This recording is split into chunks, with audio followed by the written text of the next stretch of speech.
Okay, welcome people on Facebook Live. This is the PR Week podcast. I'm Steve Barrett.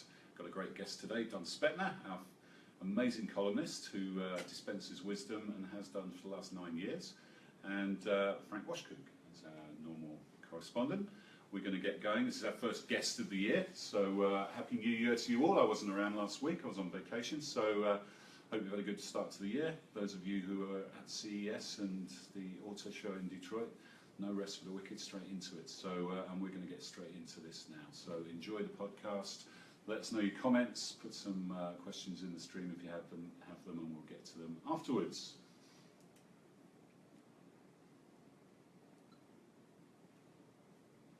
Hello and welcome to the PR Week. PR Week's regular weekly roundup of everything that matters in the worlds of PR and communications. My name's Steve Barrett. I'm the editor-in-chief of PR Week. Going to guide you gently through 20-25 minutes. As usual, our first guest of the year. Very pleased to welcome very distinguished guest this week, Don Spetner. Thank you. How are you? I'm great. Thank you for having me. It's great to have you as a guest on the podcast. You've been a columnist for us for 9 years. You do our excellent column called Last on at the back of the book that we know is one of the most popular things in the book. But it's great to have you on the podcast for the first time, and looking forward to chatting more about what you're up to now and some of the trends you're seeing. And we've got Frank Washkuch, who's our news editor. Happy New Year, Frank. Happy New Year to you too. How are you doing? Doing well. Good start to the year. Yes. Nice and busy.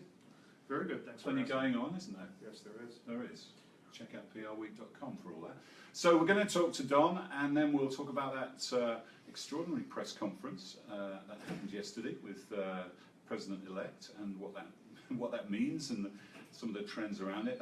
We'll touch on that with Don as well. And some really interesting people moves as well. Mike Fernandez, who's joined Burson last year from finally moving to the agency side, having done lots of senior client roles at places like Cargill and State Farm.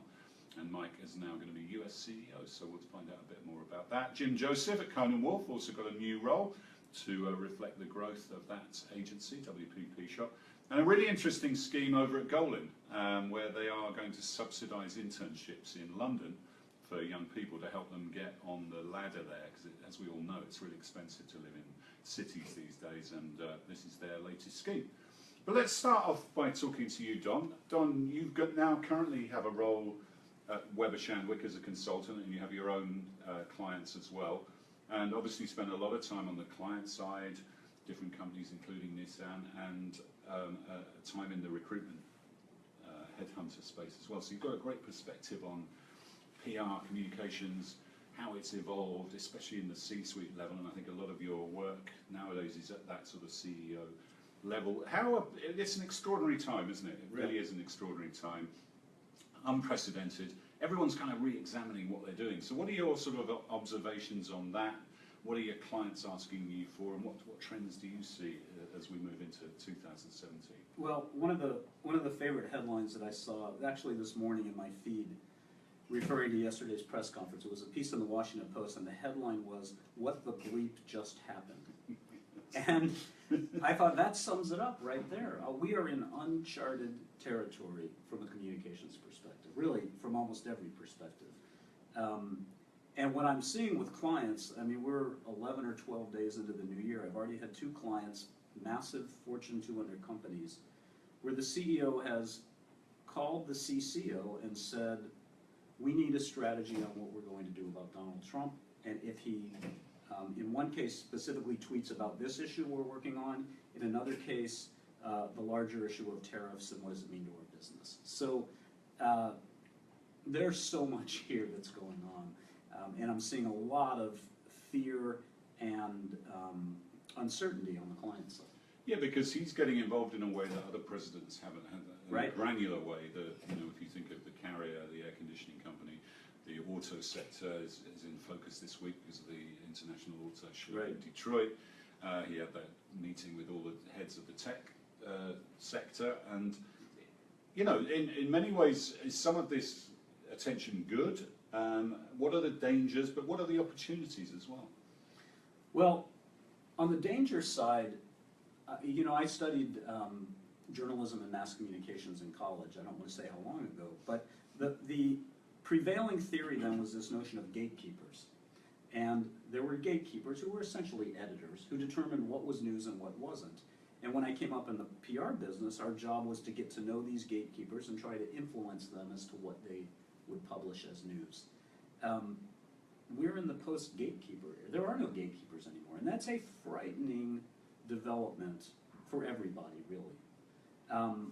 So that anyone can tweet, anyone can bypass the major media, and it creates all kinds of challenges for the corporate side. And you've talked a lot about the post-truth era, and I think people are aware of that. You ask an interesting question on what's the upside? One of the upsides to me is that it will finally force corporate America to end corporate speak. Stop trying to finesse difficult issues, stop obfuscating, nibbling around the edges, get to the heart of the matter and take a stand on what you believe in. And that's not traditionally a trait of corporate America. Yeah. But I think companies are going to be forced to do that now.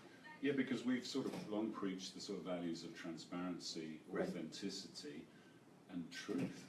But actually, in many ways, the success of Donald Trump, and he's been incredibly successful as a communicator, hasn't necessarily relied on that. It has to a certain extent.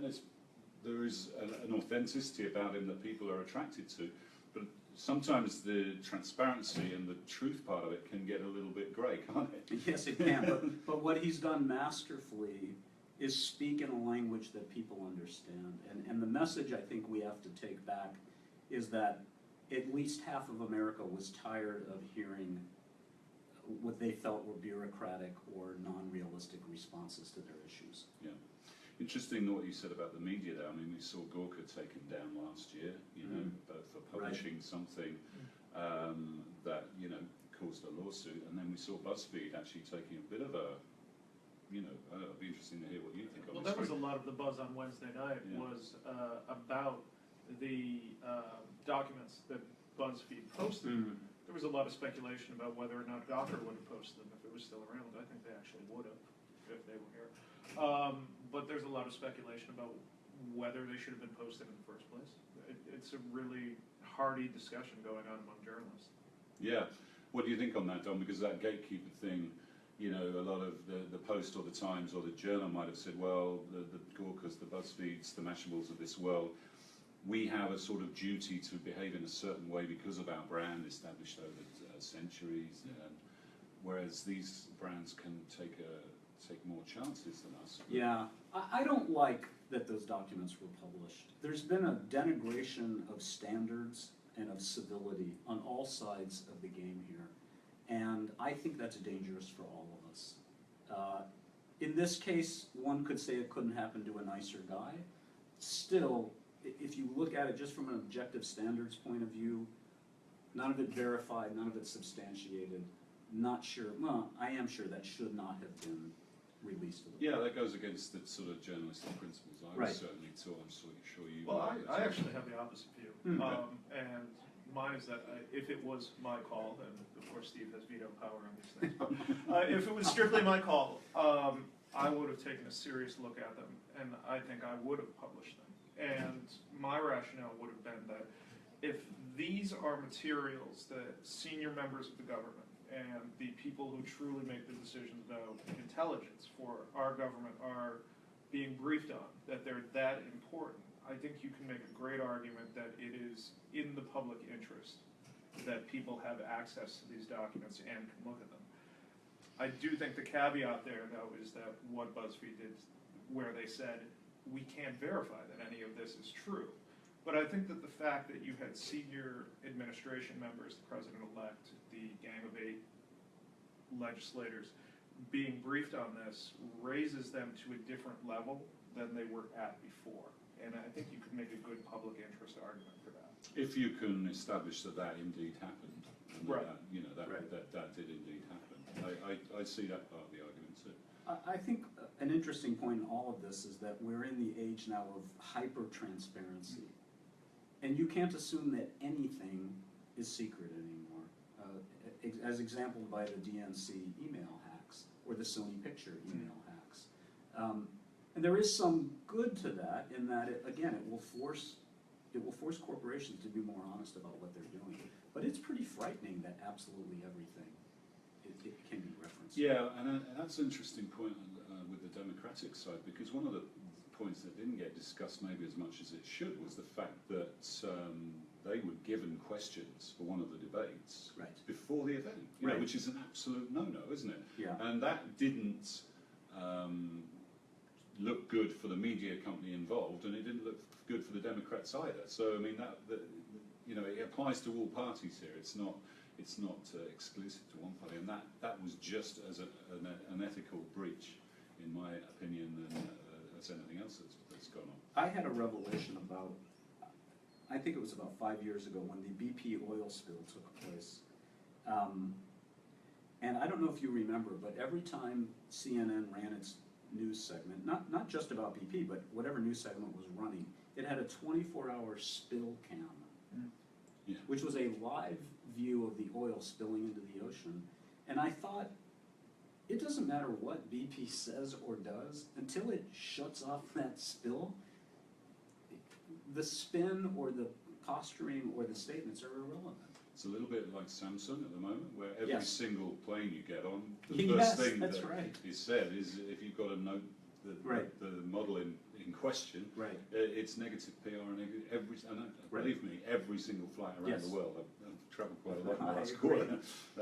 Last thing on this, what about the mainstream media? Because you know, you've got the Post is doing much better than it used to, but the Post and the Times took very strong anti-Trump positions, anti-Republican positions, even in their news coverage. Do you think that it's kind of infected these mainstream giants of the media industry as well? You know, in the fact that they've kind of dropped down their standards a little bit to meet these new media owners and the general sort of social media mass. Well, what frightens me the most is that our president-elect has been able to discredit mainstream media, and we need a creditable media. And that's what frightens me, is that if at least half the country is saying, oh, well, it was in the New York Times, therefore we're going to ignore it, that's not healthy for anybody. Yeah. What did you think about the tone of the press conference yesterday? Circus-like. Yeah, it made me wonder what you're going to actually see in the briefing room, not just on a day-by-day basis, but whenever Trump is there. And then are you going to Right. see them attempt to line the briefing room with supporters who are going to, you know, hiss Applaud. down, yeah, and stuff like that. Which was, I mean, it was wild. It was a Yeah, spectacle. it's a good segue into that, Frank. You know, talk us through that, and there was obviously the high-profile Right. incident during it of CNN being basically battened down and Right. labelled as fake news, which clearly they're not. That's not what fake news is at all. But Look, obviously there's a strategy here, a bigger strategy at play, that they see it working to their advantage to discredit the media every opportunity they get. And they also see it to their advantage to discredit the media in very high-profile ways. They see that as a win for them. I think that Trump has been very effective at that. I don't think it's good for anybody. I don't think it's good for our society or anything like that, but he has been very effective in doing that. he has, and so has Kellyanne Conway, who's one of his lead communicators. What's your views on Kellyanne? So I'll tell you my professional opinion or perspective, which is that I think she's a masterful communicator. Yeah. I have to give her props. I've never quite seen anything like it, and very effective. She's sort of remorseless. Yes. Definitely not remorseful. Remorseless and can think very quickly on her feet and respond to the questioning that she's getting. Yeah, very, very calm, unflappable, and sticks with her message no matter what. So Frank, what do you think, what's the media going to have to do? Because they're going to have to change the way they operate a little bit, aren't they? The mainstream media. Yeah, I think They're so. going to come up with tactics. Are they going to join up at all, join forces? It was interesting that the Fox, Shep Smith kind of defended CNN. I mean, Yeah. There was a lot of talk online yesterday about if the president-elect, or later the president, were to ignore or shout down a question at a press event, should the next person in line then just take up that question? Right. I don't think you're ever going to see a big team effort like that, because then you'd have to give up your own question. yeah. And I don't think, unless circumstances got really dire, I mean, I don't think there are going to be a lot of press conferences from the Trump administration at all. I think he's going to continue to communicate primarily through Twitter. I think he's been effective at trying to get this message out every morning between 6 and 7:30 or so, which in and of itself, just in terms of a news cycle, has It's affected. his very own breakfast briefing, Frank. Well, yeah, but it's not as well written as it but it has changed the way that people cover him. I mean, I think you see a lot of people sort of snapping to attention. And Yeah, that time of the you know, morning. I'm It's really seeing this sort interesting. of grassroots movement in my feeds of people saying, why can't the media stop reporting on his tweets? Right. That he's dictating the news cycle, he's dictating the news, and they're taking the media to task for that. But I don't know as a journalist how you don't. Well, you can't, and I think right after he was elected, there was this big discussion about normalization and whether the press should quote unquote normalize him and becoming president. And you don't have a choice. Right. And that whether you like it or not, or whether he acts in a bizarre fashion or not, he's still getting sworn in next week. Right. So you do have to cover him with a certain seriousness, even if his methods are not as traditional as other candidates. And the fact is, I was lucky enough to stand in and do the briefing a few times over the last couple of months. Lucky enough, Realise how hard Frank works at stupid o'clock in the morning. But Trump is the news. It's difficult finding other, stories that aren't in some way relevant, whether it's Boeing, the Air Force One contract, or whether it's Carrier, or whether it's Ford, or talking about the wall and construction.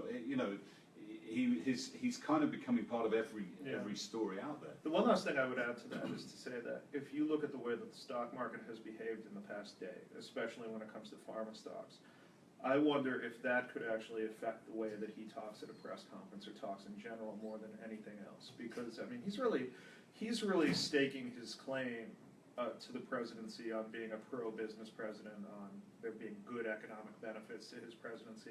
And suddenly, if it's making the stock market take a second look, that's not good for him. Yeah, definitely. Interesting point. Finally, I mean, we could talk about this all day, to be honest. I'm sure we'll come back to it, but Sean Spicer, he's got this interesting role, dual role, and Sean Sarnacki, our corporate reporter, did a nice piece on Friday about it, Frank. Yeah.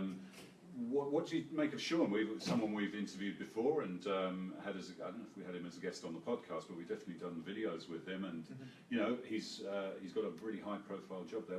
What's ahead for him, and how do you think he's handling it? Well, Sean was an interesting pick for press secretary to begin with, because he wasn't from the beginning Trump loyalist. He was from the more traditionalist, if we will, side of the Republican Party, and then worked very hard to get Trump elected. And then after Jason Miller abruptly, shall we say, stepped back from the communications director role, Spicer got both of those positions. According to most of the people that we talk to, and I think most observers of politics and just of how the news cycle works would say that is one big job plus another big job. And it would seem to be smarter to have it with two different people. No disrespect to him on that. But it is that's a very big role he's stepping into. Yeah. One thing I'd just add to that, I keep applying historic standards to these types of issues, and I would agree with exactly what you said. But then I remember too, what the Trump campaign did was revolutionary in terms of how they approached communications, with lack of advertising, lack of resources. And if you think about it, Hope Hicks was his press secretary for the longest time. She's a very young, I think, fashion PR person, right? Historically. Historically, and she's... And, I would have never guessed that she could have been successful in that role if I applied historic measurements. Played a much more of a behind-the-scenes role, didn't she? But she's definitely was there throughout and stayed the course and is still involved. Yeah. So, I mean, but as you said before we started this, Don, it's kind of unprecedented times, isn't it? Yes. So there's a lot of... And in general, do you think it actually might be an opportunity for PR firms to provide consultancy to clients in this sort of uncertain period? I do. I hate to almost say it out loud, but I think the fear and uncertainty creates opportunity for the consulting side of the business. Yeah. So I think it will create business for agencies. Yeah, definitely. So we'll track that as we move on. Let's talk about some agency stories and more PR-related stories. Mike Fernandez, he joined Burson last year. He's finished at Cargill and moved back east and got a great job there. And he's got promoted already. So tell us about that. Promoted after just a few months. Yeah. He is going to be the U.S. CEO at Burson Marsteller. Their former U.S. CEO, Michael Law, is moving into a worldwide EVP role. He is going to, I should say, Mike Fernandez is going to report to Don Bear. I'm sorry, he's not, Kevin Bell in the position. And Kevin was recently promoted from the chair of the Global Public Affairs practice up to a more global Yeah, and he's role. moved over from England to the US. That's right. And just today, Joel Benenson, the chief strategist for the Clinton campaign in the 2016 push for the White House, and he worked on polling and research for the 2 Obama campaigns for president. He is going to be a worldwide vice chair at Burson Marsteller. So they will have 3 of those now, with Pat Ford and Karen Hughes. So an interesting move there too. Very interesting, and I joked at our Hall of Fame dinner this year that Mike was going for the agency newcomer of the year, because he's won all the, he's part of our Hall of Fame already, he's won all the other awards. He's someone you know well, Don, but a great asset to the organisation, and interesting that Mike and Joel and Karen both come from political backgrounds. Right. You know, that experience is really useful, isn't it? Absolutely. Don Spetner too. Yeah, It of was course. right. Of course, yeah. What do you think about that? I mean, in terms of what is it about the skills you learn in politics that are now so useful when you come into a CCO position it's or interesting. an agency consultant Yeah, position? I think it's particularly relevant now, going back to our earlier discussion, is that we're dealing with a political communication situation we've never dealt with before, where your brand or company may be called out by the president. And CEOs want assurance that their communications people understand that world as well as the traditional public relations world. It's also that world where things change, Yes. not just a daily basis, but a minute-by-minute Hourly, basis, yeah, and you're right. they're used to that in the trenches environment, aren't they? So we've seen and talked about that a lot before. Some prosper, some of them don't take to the corporate world. You know, it's not always, it's not for everyone. Another sort of promotion was Jim Joseph over at Cohen & Wolf. Frank, Cohen & Wolf is one of the WPP firms that's been doing well, been called out by Martin Sorrell a number of times in their quarterly results, and led by Donna Imperato, and then Jim has, and obviously grown quite significantly, so Jim's got a wider role to reflect that. Yeah, Jim has been bumped up. First, he was hired by Cohen & Wolf for strictly a North American role, and then eventually became a Americas-wide role, and now he is going to have more of a global president role. So setting up like a clear structure where he's second in command to Donna Imperato, and on a global basis. So another interesting move. Yeah, and Jim's been a good sort of second in command to Donna, hasn't he? Because Donna admitted, I think, in the story we wrote, that she kind of likes to be a control freak and be in charge of everything. But there's only so far you can take that, isn't there, really? And so Jim is a good second in command there to help her out with that, with dealing with that growth. Staying on sort of talent-related issues, but the other end of the spectrum, really interesting story this week from Golin, where they've giving benefits to interns in London, Frank, and actually helping them get on the ladder, because as we know, not just in PR, but journalism, you know, when you come to the big city where all the media jobs are and the PR jobs, it's very difficult on a starting salary to It really is. You established. almost have to have an internship near where you grew up, or live on campus for a summer to really be able to Or have rich parents. Or have rich parents, yeah. I love this move. One thing that has bothered me over the last 5 or 10 years, when I speak with my friends, corporate executives, senior agency people, everybody's kid gets an internship at someplace fabulous. And there's something awful about the insularity of this. Yeah. And I love seeing an agency step up and say, we're going to put our money where our mouth is. We're actually going to facilitate people who normally wouldn't have access or couldn't afford this, and help them get into this world. Yeah, it's a terrific point. It's a good one, and Matt Neal, who's one of the leaders at Golin and sort of spearheading this, sort of remembered how when he first started, he had to sleep on his friend's floor in London for 3 months, you know, to afford to be able to do his internship. So it was coming from very much from personal experience there. Right. And I think that's a good point about because if you do that, if all the interns and then the people who get hired are coming from a small pool, Right. then this is one of the things that caused the Trump effect, wasn't it? That Absolutely. we're not getting that diversity of opinion and Right. backgrounds of people coming into various industries. So I think it's I think it's really interesting, and I hope it works, and I hope others will follow suit. I hope they'll do it in New York and Seattle and San Francisco and some of the other cities. I mean, I think it's, you used to work in the headhunter space, Don. You know, talent is the biggest issue still, and recruiting and retaining the best talent. So if you can give the best, brightest young people great opportunities to start with, you know, that pays a lot of dividends down the line, doesn't it? Absolutely. And one of the biggest issues I saw as a recruiter, virtually every senior executive search I did, the CEO or the CHRO would say to us, we want diversity candidates. The issue was always pipeline. And in order to get people into the pipeline so that there are enough candidates, you need programs like this. Yeah. So I think it's fabulous. And it's important to remember that diversity covers ethnicity, gender, sexuality, but also income. Yes, you know, economic. Absolutely. So yeah. Economic diversity, and you know, there's a whole swathe of talent that isn't sometimes getting the chances. Right. And so I agree. I think this is a great program. Don, it's been a pleasure having you in for the podcast, and we finished on time, which is unusual, and really looking forward to following your columns in 2017. Thank you. And yeah, thanks for being our guest, Frank. Thanks for being with us.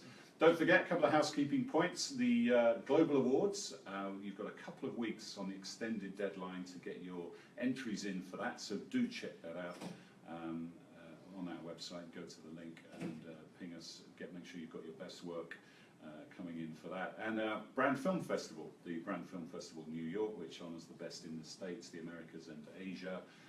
You've got until February the 5th, I think, for the deadline on that. So, and look out for all our special content that we're running at the moment on brand films, how to make great brand films, identifying the best films of 2016.